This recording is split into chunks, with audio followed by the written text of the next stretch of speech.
যদি অনুমতি দিতেন ইয়া আমিরুল মুমিনিন। বলুন। কোন সে কথা যার দিকে তার চাচাকে আহ্বান করেছেন রাসূল সাল্লাল্লাহু আলাইহি ওয়াসাল্লাম? আল্লাহ ছাড়া কোনো মাবুদ নাই। মুহাম্মদ সাল্লাল্লাহু আলাইহি ওয়াসাল্লাম আল্লাহর রাসূল। আল্লাহ ছাড়া কোনো মাবুদ নাই। মুহাম্মদ সাল্লাল্লাহু আলাইহি ওয়াসাল্লাম আল্লাহর রাসূল।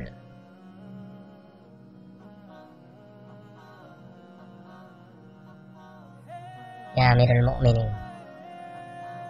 আব্দুল্লাহ ইবনে আব্বাস রাদিয়াল্লাহু আনহু বলেছেন, আব্দুল কায়েস গোত্রের প্রতিনিধি সম্পর্কে বলেন রাসূল সাল্লাল্লাহু আলাইহি ওয়াসাল্লাম, তোমরা আল্লাহর উপর ঈমান আনো। এবং রাসূল জিজ্ঞাসা করলেন, তোমরা কি জানো ঈমান কি? তারা বললেন, আল্লাহ ও তার রাসূলই ভালো জানেন। রাসূল বললেন, আল্লাহর একাত্মবাদের স্বীকৃতি দেয়া। মুহাম্মদ সাল্লাল্লাহু আলাইহি ওয়াসাল্লাম আল্লাহ তাআলার রাসূল। সালাত কায়েম করা, যাকাত আদায় করা, রমাদানের কিয়াম পালন করা এবং মালের একাংশ যাকাত দেয়া। ইয়া আমিরুল মুমিনিন, আমি ওই সকল কিছু মনের প্রাণে স্বীকৃতি দিয়েছি।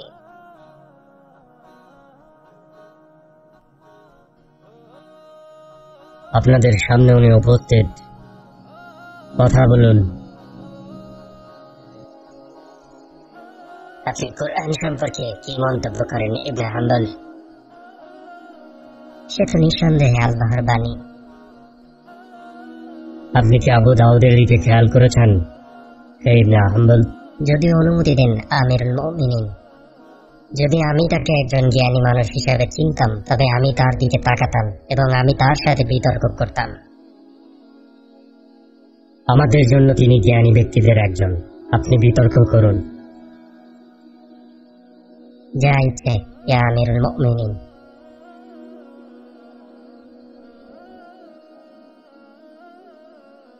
আল্লাহর ইলম সম্পর্কে আপনার অভিমত কি হে আবু দুআদ? তা কি মাখলুক নাকি গায়রে মাখলুক? কোরআন আল্লাহর ইলম। যেহেতু ইলম মাখলুক নয়, সুতরাং কোরআন মাখলুক নয়। যদি কেউ বলে ইলম মাখলুক, তাহলে এমন বানোয়াট কথা হতে আমি আল্লাহর নিকট পানা চাই। যদি বলেন আল্লাহ প্রথমে ইলম ছাড়া ছিলেন এবং পরে ইলম সৃষ্টি করেছেন এবং তিনি তা গ্রহণ করেছেন, তাহলে বলবো মুমিনরা এমন কুফরি আকীদা পোষণ করতে পারে না। আমি জেনেছি আল্লাহ এক এবং অমুখাপেক্ষী। তার মতো বা তার সমকক্ষ কেউ নেই, যেমন তার মর্যাদা।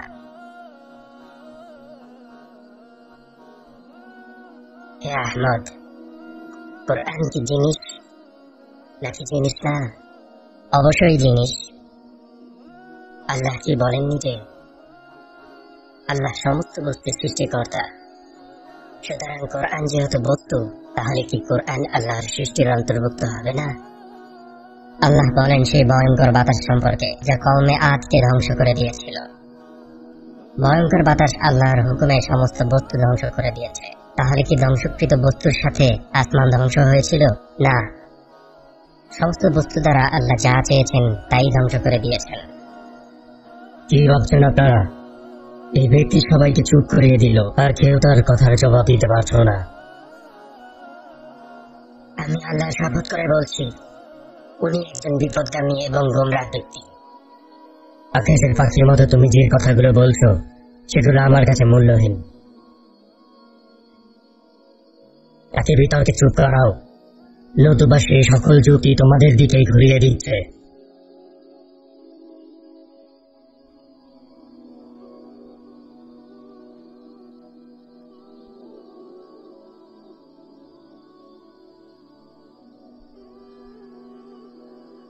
এই ব্যাপারে কি বলবেন ইবনে হাম্বল? আল্লাহ তাআলা বলেছেন, যখনই তাদের সামনে তাদের রবের পক্ষ থেকে নতুন জিনিস আসে, তাহলে কি প্রত্যেক নতুন জিনিস মাখলুক নয়? আপনি ভুল বলেছেন। অবশ্যই আল্লাহ বলেছেন, আল্লাহর পক্ষ থেকে যখনই নতুন বিষয় আসে তখন তারা তা শ্রবণ করে এবং তা নিয়ে তাচ্ছিল্য করে। আর নিশ্চয়ই প্রত্যেক ওই ইলম যা আল্লাহর পক্ষ থেকে এসেছে, যা মানুষ আগে শোনেনি, এগুলো মানুষের কাছে নতুন বিষয়। এবং যা রাসূল নিয়ে এসেছেন আগের কোনো কিতাবে নেই, সেগুলো মানুষের কাছে নতুন বিষয়। আপনি কি শোনেননি আল্লাহ তাআলা বলেছেন, যখন আল্লাহর পক্ষ থেকে রাসূলের উপর নাজিলকৃত আয়াতসমূহ শোনে তখন তারা সত্য উপলব্ধি করতে পারে, এজন্য তাদের চোখ দিয়ে অশ্রু প্রবাহিত হয়। আর নিঃসন্দেহে কোরআন আমাদের নিকট নতুন বিষয় হলেও আল্লাহ তাআলার নিকট নতুন বিষয় নয়। আপনি সেই হাদীস সম্পর্কে কি বলবেন যেখানে রাসূল সাল্লাল্লাহু আলাইহি ওয়াসাল্লাম বলেছেন, আল্লাহ তাআলা সৃষ্টি করেছেন জান্নাত ও জাহান্নাম, আসমান এবং জমিনে যা কিছু আছে তা থেকে নামিত আয়াতুল কুরসি, তাতেও কি কোনো ভুল থাকতে পারে? প্রথমত, এটা কোনো হাদিস নয় যা রাসূল সাল্লাল্লাহু আলাইহি ওয়াসাল্লাম বলেছেন। এটি বলেছেন আব্দুল্লাহ ইবনে মাসউদ রাদিয়াল্লাহু আনহু। সুতরাং আপনি বিষয়টি ভালো করে পড়ুন। আর সৃষ্টি শব্দটি জান্নাত, জাহান্নাম এবং আসমান জমিনের ক্ষেত্রে ব্যবহার করা হয়েছে, কোরআনের ক্ষেত্রে নয়। বিষয়টি কি এমন নয়?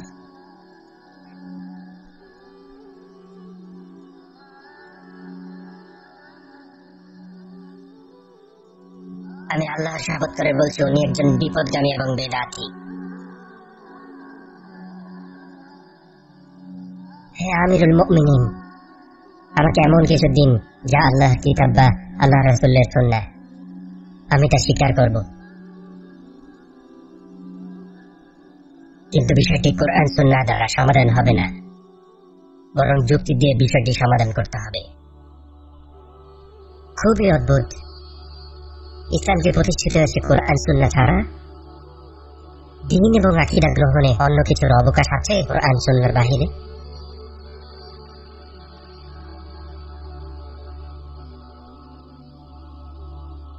তোমাদের কিসের জন্য অপেক্ষা? তাকে জবাব দিতে বিতর্ক করো।